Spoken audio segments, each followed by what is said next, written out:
Hi friends, this is Manohar. Welcome back to our channels. మనం ఈ వీడియోలో అండర్ సబ్స్క్రిప్షన్ అంటే అల్ప చందా గురించి తెలుసుకోబోతున్నాం. మీరు నేను చేసిన కార్పొరేట్ అకౌంటింగ్ వీడియోస్ అన్ని చూడాలనుకుంటే కింద డిస్క్రిప్షన్లో అన్ని వీడియోస్ లింక్స్ ఉంటాయి. అక్కడి నుంచి మీకు ఏ వీడియో కావాలో ఆ వీడియో అనేది చూడొచ్చు అనమాట. ఈ వీడియోలో అండర్ సబ్స్క్రిప్షన్ అంటే ఏంటో తెలుసుకోబోతున్నాం. అలాగే అండర్ సబ్స్క్రిప్షన్ ప్రాబ్లం ఇచ్చినట్లయితే ఏ విధంగా చేయాలో కూడా ఈ వీడియోలో నేను ఎక్స్ప్లెయిన్ చేయబోతున్నాను. కాబట్టి స్కిప్ చేయకుండా లాస్ట్ వరకు అయితే చూడడానికి ట్రై చేయండి. సో ఓకేనా? ఎస్, మనకి ఏమాత్రం లేట్ చేయకుండా అండర్ సబ్స్క్రిప్షన్ అంటే ఏంటో తెలుసుకుందాం. సో ఓకే, ఎస్, ఇక్కడ వాట్ ఈజ్ అండర్ సబ్స్క్రిప్షన్, అల్ప చందా అంటే ఏంటో తెలుసుకుందాం. ఓకేనా? ఇక్కడ చూడండి, some times the applicants for shares are received for less than the number of shares are issued. This is known as under subscription. So ఈ సెంటెన్స్ మీనింగ్ ఏంటంటే, ఫర్ ఎగ్జాంపుల్ ఒక కంపెనీ ఉంది, కంపెనీ వచ్చేసి 50,000 వాటాలను జారీ చేసింది, అంటే పబ్లిక్కి ఇష్యూ చేసింది అనమాట కొనమని. జారీ చేసిన తర్వాత ఏం జరుగుతుంది, వాటిని షేర్ హోల్డర్స్ పర్చేస్ చేస్తారు, అంటే కొంటారనమాట. So coming to the main point, company 50,000 వాటాలను జారీ చేసింటే వాటిలో కేవలం 40,000 షేర్లు మాత్రమే షేర్ హోల్డర్స్ కొన్నారు, మిగతా 10,000 కొనలేదు. దీన్నే అండర్ సబ్స్క్రిప్షన్ అంటాము. జారీ చేసిన షేర్ల కన్నా కంపెనీ తక్కువ అప్లికేషన్స్ రిసీవ్ చేసుకున్నట్లయితే దాన్ని అండర్ సబ్స్క్రిప్షన్ అంటాం. సో ఓకేనా? ఎస్. అలాగే in such a case the allotment of shares will be equal to the number of shares subscribed for and not to the number of shares issued. అలాగే ఈ sentence meaning ఏంటంటే, కొన్ని సిచ్యువేషన్స్లో issue చేసిన షేర్ల కన్నా తక్కువ అప్లికేషన్స్ రిసీవ్ చేసుకున్నట్లయితే కంపెనీ ఎన్ని షేర్లు సబ్స్క్రైబ్ అయ్యాయో వాటిని మాత్రమే అలాట్ చేస్తుంది అనమాట. సో ఓకేనా? ఇది అండర్ సబ్స్క్రిప్షన్ అంటే. సో ఓకే, అర్థమవుతుంది కదా? ఇప్పుడు ఒక ఎగ్జాంపుల్ చూద్దాం, మీకు ఒక క్లారిటీ అనేది వస్తుంది. ఇక్కడ చూడండి, if A company issued 50,000 shares of ₹100 each అనమాట. ఒక కంపెనీ 50,000 వాటాను జారీ చేసింది, ఒక్కొక్క వాటా విలువ ₹100. But only 40,000 shares are subscribed for. 50,000 వాటాలలో ఓన్లీ 40,000 వాటాలు మాత్రమే సబ్స్క్రైబ్ అయ్యాయి. So then the company will allot 40,000 shares only. So 50,000 వాటాలు జారీ చేసింటే వాటిలో 40,000 షేర్లు మాత్రమే పబ్లిక్ కొన్నారు. ఇప్పుడు కంపెనీ 40,000 వాటాలనే అలాట్మెంట్ చేస్తుంది అనమాట, 50,000 షేర్లు అలాట్మెంట్ చెయ్యదు. దీన్నే అండర్ సబ్స్క్రిప్షన్ అంటాము. సో ఓకే, అర్థమైంది కదా? మీకు ఏమైనా డౌట్స్ ఉంటే కామెంట్ సెక్షన్లో అడగండి. So okay, yes. ఇప్పుడు అండర్ సబ్స్క్రిప్షన్ కింద ఒక ప్రాబ్లం మనం చేద్దాం, మీకు మరింత క్లారిటీ అనేది వస్తుంది అనమాట. So okay, yes. ఇక్కడ ప్రాబ్లం అండర్ సబ్స్క్రిప్షన్. సో ఈ ప్రాబ్లము అండర్ సబ్స్క్రిప్షన్ అని ఎలా ఐడెంటిఫై చేయాలి సార్ మేమంటే, ఇప్పుడు చెప్తాను చూడండి. ఇక్కడ ఏబిసి లిమిటెడ్ కంపెనీ, ఒక కంపెనీ ఉంది, ఇష్యూడ్ 1,00,000 షేర్స్ ₹110 ఈచ్ అనమాట. ఏబిసి లిమిటెడ్ కంపెనీ ఉంది, 1,00,000 వాటాను జారీ చేసింది, ఒక్కొక్క వాటా విలువ ₹10. సో ఓకే, ఇంతవరకు బాగానే ఉంది. But public subscribed only 95,000 shares only. So ఓకేనా, మీకు ప్రాబ్లంలో ఇదే విధంగా ఇస్తాడు. But public subscribe only 95,000 shares only అని ఇచ్చాడంటే అది అండర్ సబ్స్క్రిప్షన్ ప్రాబ్లం అని మీరు ఈజీగా ఐడెంటిఫై చేయొచ్చు. సో ఓకే కదా? ఎస్.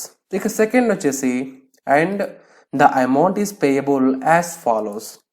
On application ₹3. అప్లికేషన్ ద్వారా కంపెనీ ₹3 రిసీవ్ చేసుకుంటుంది.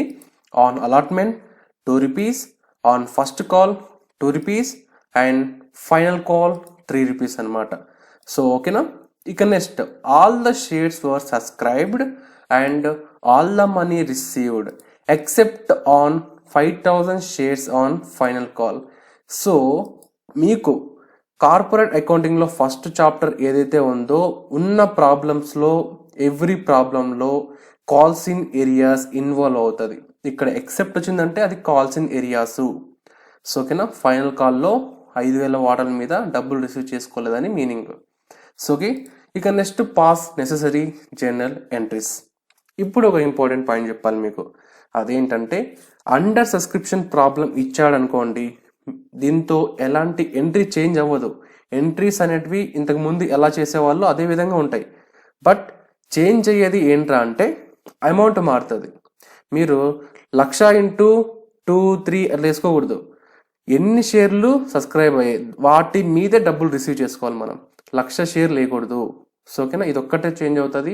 కన్ఫ్యూజ్ అవ్వకుండా నేను చెప్తా. So okay, yes. ఇప్పుడు మనం ప్రాబ్లం చేద్దాం. ప్రొఫార్మ్ వేసుకోండి. Journal entry, state, particulars, LF, debit column, credit column మనందరికీ తెలుసు. ఇప్పుడు ఫస్ట్ ఇక్కడ ఆన్ అప్లికేషన్ ₹3, అప్లికేషన్ ద్వారా ₹3 రిసీవ్ చేసుకుంది. ఇప్పుడు మనం ఎంట్రీ రాయాలి. ఏమొస్తుంది entry? Bank account debtor to share application account అని వస్తుంది. ఇప్పుడు narration very important. Begging share application money received on, ఇక్కడ వెరీ వెరీ ఇంపార్టెంట్. ఆన్ ఎన్ని షేర్ల మీద రిసీవ్ చేసుకుంది కంపెనీ అనేది? 95,000 షేర్స్ మీదే. సో ఓకే, కాబట్టి 95,000 షేర్స్ అట్ ఎంత? 3 per share. So okay, bracket close. ఇప్పుడు డెబిట్ కాలంలో అమౌంట్ ఎంత వేయాలి అంటే క్యాలిక్యులేటర్ ఓపెన్ చేయండి.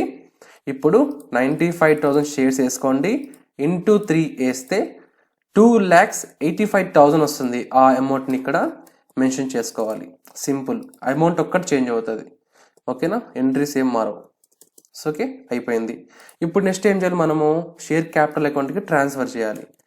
So okay, share application account debtor to share capital account. Narration ఏమొస్తుంది? Being share application money transfer to share capital account. So okay, yes, bracket close. ఇప్పుడు amount same అమౌంటే వేయాలి. So okay, same అమౌంటే debit కాలంలో, credit కాలంలో 2,85,000, ఇక్కడ కూడా 2,85,000. Simple. So okay కదా, ఎస్. ఇక సెకండ్ ఏమొస్తుంది? ఇక్కడ ఆన్ అలాట్మెంట్ ₹2, అలాట్మెంట్ ద్వారా ₹2 రిసీవ్ చేసుకుంటుంది. ఫస్ట్ మనం డ్యూ రాసుకోవాలి.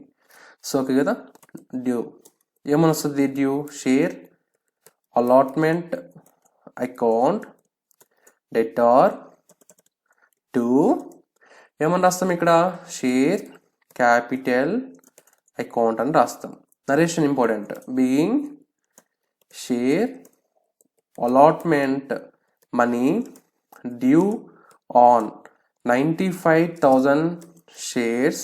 95,000 షేర్స్ వేసుకోవాలి, 1,00,000 వేసుకోకూడదు. ఎందుకంటే 95,000 మీదే 95,000 షేర్స్ మాత్రం సబ్స్క్రైబ్ అయ్యాయి కాబట్టి. సో ఓకేనా, ఇదే మీరు జాగ్రత్తగా చూసుకోవాలి అండర్ సబ్స్క్రిప్షన్ ప్రాబ్లం కింద. సో ఓకే కదా, ఎస్. 95,000 షేర్స్ అట్ ఎంత? 2 పర్ షేర్, బ్రాకెట్ క్లోజ్. ఇప్పుడు అమౌంట్ ఎంత వస్తుంది అంటే చూద్దాం. క్యాలిక్యులేటర్ ఓపెన్ చేయండి. ఇప్పుడు 95,000 షేర్స్ ఇంటూ 2 వేసుకుంటే 1,90,000 వస్తుంది. ఆ 1,90,000ని డెబిట్ కాలంలో, క్రెడిట్ కాలంలో రాసుకోవాల్సి ఉంటుంది. 1,90,000 అయిపోయింది. ఇప్పుడు నెక్స్ట్ ఏం చేయాలి? రిసీవ్ చేసుకున్నట్టు రాసుకోవాలి entry. Bank account debtor to share allotment account అని ఎంట్రీ వస్తుంది. Narration being share allotment money received అని రాసుకుంటే చాలు అనమాట.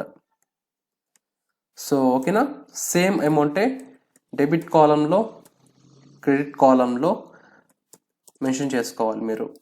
Okay, yes, 1,90,000. సో ఇప్పుడు మనం సెకండ్ ఎంట్రీ కూడా కంప్లీట్ చేసుకున్నాం. నెక్స్ట్ ప్రాబ్లంలోకి వెళ్ళినట్లయితే ఇక్కడ on first call ₹2. So first call ద్వారా ₹2 రావాలి. ఫస్ట్ మనం డ్యూ ఎంట్రీ రాసుకోవాలి.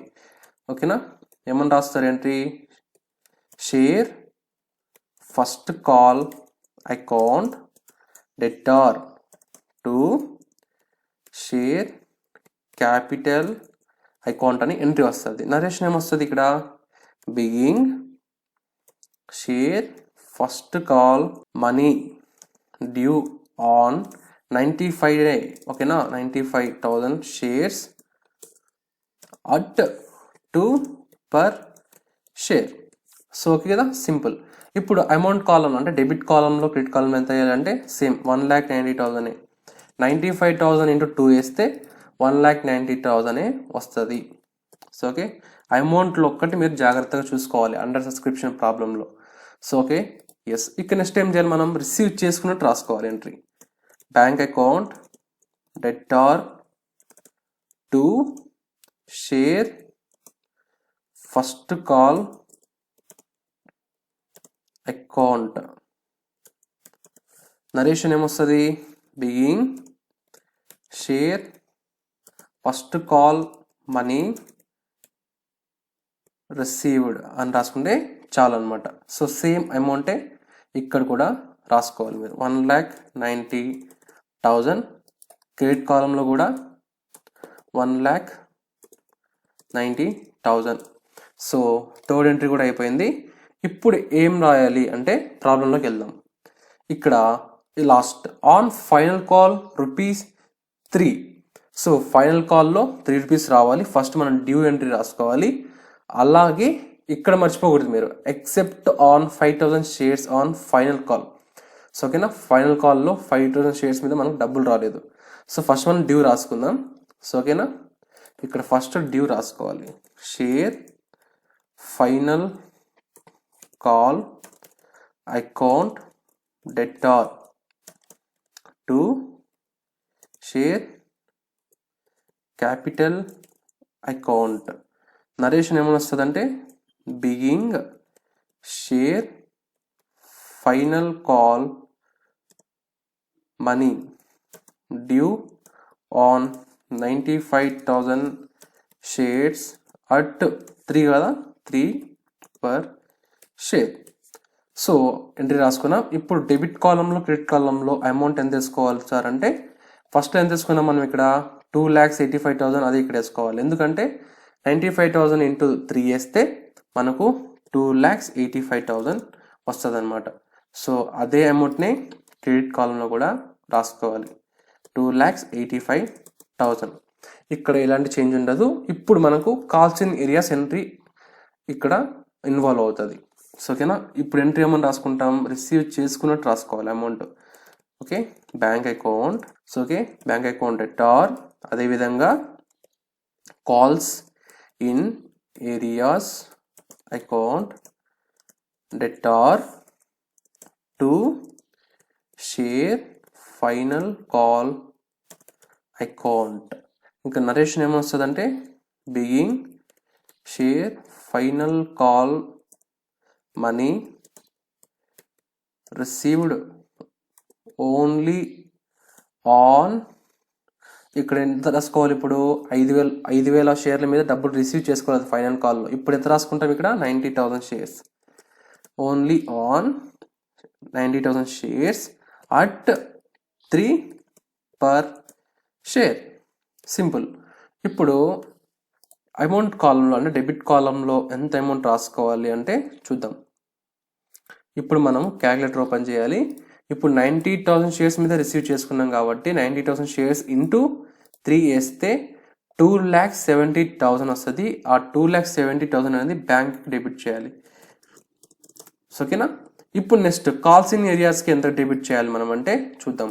5,000 వాటర్ల మీద రిసీవ్ చేసుకోలేదు కాబట్టి 5,000 ఇంటూ 3 వేస్తే 15,000 వస్తుంది. ఆ 15,000 మీరు కాల్స్ ఇన్ ఏరియాస్ అకౌంట్కి డెబిట్ చేయాలి. ఇప్పుడు మొత్తం టోటల్ చేస్తే ఎంత వస్తుంది, 2,85,000 వస్తుంది కదా, దాన్ని మీరు క్రెడిట్ కాలంలో వేసుకుంటే సరిపోతుంది అనమాట. సో ఇది ప్రాబ్లం. సో ఓకే, అర్థమైంది కదా. అండర్ సబ్స్క్రిప్షన్ ప్రాబ్లంలో జస్ట్ ఎంట్రీస్ అనేవి ఏమీ చేంజ్ అవ్వవు, అమౌంట్ కరెక్ట్గా వేసుకోవాలి మీరు. ఇక్కడ 1,00,000 వాటర్లు జారీ చేసింది కంపెనీ, 95,000 మీదే మాత్రమే అప్లికేషన్స్ రిసీవ్ చేసుకుంది, డబ్బులు రిసీవ్ చేసుకుంది. కాబట్టి ప్రతి చోట 95,000 షేర్స్ వేసుకోవాలి మీరు, 1,00,000 వేసుకోకుండా. ఇదొక్కటే చేంజ్ అండర్ సబ్స్క్రిప్షన్లో. సో ఓకేనా, అర్థమైంది అనుకుంటున్నాను ప్రతి ఒక్కరికి అండర్ సబ్స్క్రిప్షన్ అంటే ఏంటో, అలాగే ప్రాబ్లం కూడా. సో ఓకేనా, హోప్ యూ ఆల్ అండర్స్టూడ్. మీకు ఏమన్నా డౌట్స్ ఉంటే కామెంట్ సెక్షన్లో అడగండి, అక్కడి నుంచి ట్రై చేయడానికి ట్రై చేస్తాను మీకు. సో ఓకే, ఇక ఇది today's video about under subscription and problem. ఇక నెక్స్ట్ వీడియోలో మనకు ఇంకొక టాపిక్ ఉంది, అదేంటంటే over subscription. Under subscription, over subscription ఉంది. నెక్స్ట్ వీడియోలో ఓవర్ సబ్స్క్రిప్షన్ గురించి డీటెయిల్గా మాట్లాడుకుందాం, ఎందుకంటే అదే మనకు టఫ్. సో ఓకే కదా, yes. So see in the next video with over subscription video. అలాగే మీకు ఈ వీడియో నచ్చినట్లయితే లైక్ చేయండి, కామెంట్ చేయండి, మీ ఫ్రెండ్స్ కూడా షేర్ చేయండి, వాళ్ళకు కూడా హెల్ప్ అవ్వచ్చు. అండ్ మన ఛానల్ సబ్స్క్రైబ్ చేసుకోవడం మాత్రం మర్చిపోకండి. సో ఓకేనా, bye bye no, take care, signing off channel for knowledge YouTube channel. జై హింద్.